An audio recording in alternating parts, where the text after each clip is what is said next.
The struggle with procrastination is something we all experience. The ones that figure out a way to not procrastinate and find the success they're looking for. This video is going to help you find the success you're looking for. Let's talk about it. Roll it!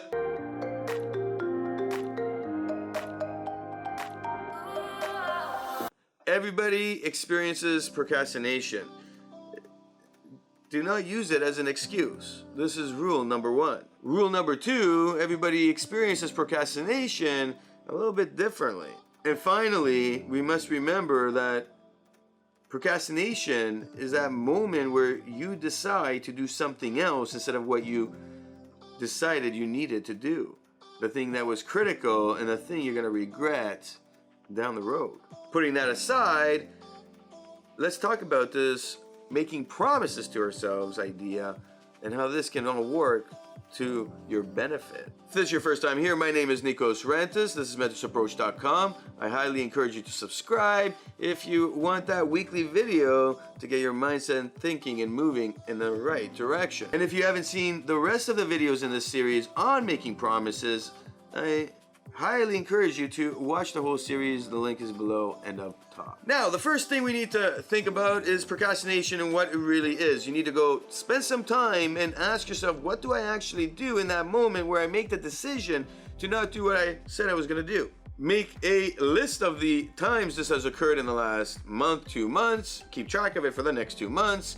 And really find that little thing that is the trigger that causes you to procrastinate. Secondly, we're talking promises and how promises help with this procrastination. Making a promise to yourself will fundamentally help you change the perspective of procrastination, which will help you really put procrastination in the back seat. When we're making promises, we're making agreements. We established this in the other videos.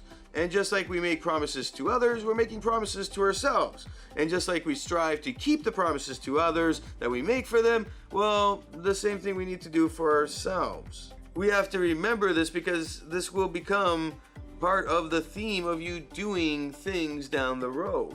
When we make a promise to ourselves, we're saying, I'm making an agreement and I need to live up to that agreement. I'm building an expectation of what needs to be done and I can't let myself down. I can't allow myself to not feel the pleasure of meeting that expectation of that agreement and really showing how much I have self-respect and self-love, how much I care about me. Sadly, we always promise ourselves things and we don't really get to them.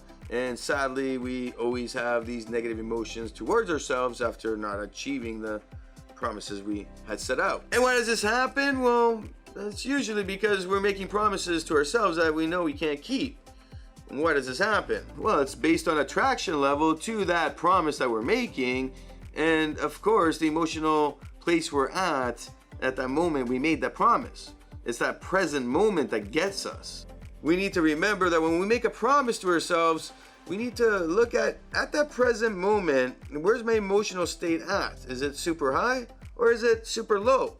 What will it be as time goes on? Is it gonna level off somewhere as long as nothing else happened where it would make me go emotionally up or emotionally down? Secondly, how is the attraction level to that thing we need to do? And how does that relate to our promise of us achieving?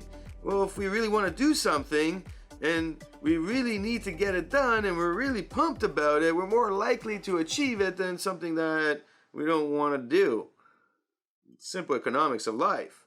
You have to do things in life, you need to do things in life, and then you want to do some things in life.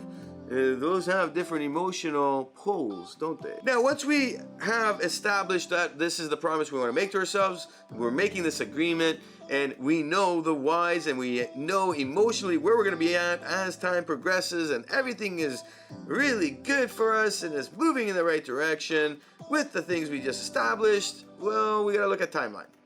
Where is it on this timeline? And how does it relate to everybody back there that's in our life that we've kind of like pushed behind us as we made this promise, not thinking about them? the family, the friends, colleagues, whomever, and all the promises we made to them. How will this affect what we need to do with this new promise? And how will it affect the timeline? For instance, when I get something in my head and it's creative, I just want to do that and I forget about everything else. And I'll start working on it, and then I have to stop myself and go, hold up, I still have all these other things I need to do. Let's put this in a timeline where I can come back to it and maybe prioritize it a little bit higher because I'm excited about it right now. But the fact is that I still have all these other things and all these other promises that have been made that I need to be there for.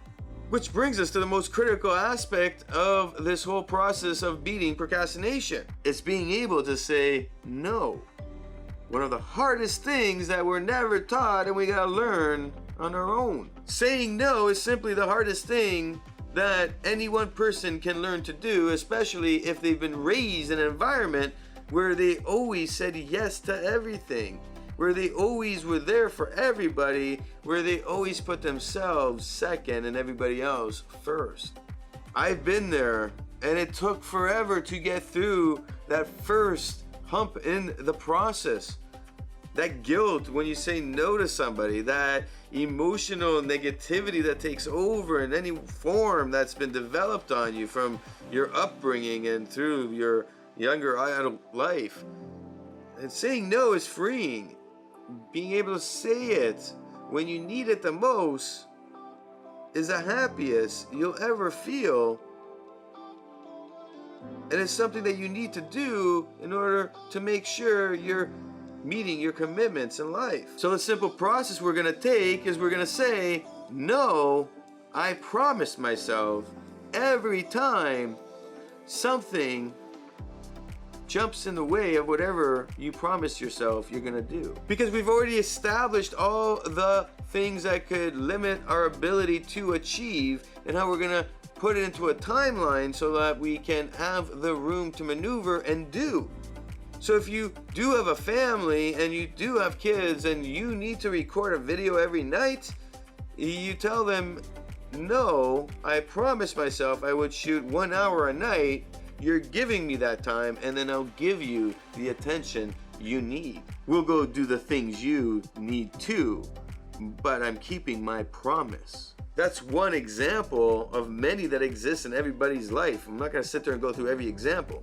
The fact is, you're making a promise, and you're keeping it by continually saying, no, I promised myself. That moment you pick up your phone, this dreaded thing that's really changed your lives to the better, but also brought in all these negative things, the moment you open the app to look at Facebook when you know you should be doing what you promised yourself you'd be doing, you say, no, I promised myself I'm going to spend this hour to do what I need to do, and I'll come back to this Facebook, Instagram, or whatever. This applies to anything. No, I promised myself. It applies to anybody. No, I promised myself. It applies to you and what you feel like doing at that moment that might not be what you promised yourself. Keep track of everything, because accountability is the most critical step in this. Every time procrastination starts to creep up and you don't pull the trigger and say, no, I promised myself, you analyze what was occurring at that moment, what were your emotions, and keep track of this.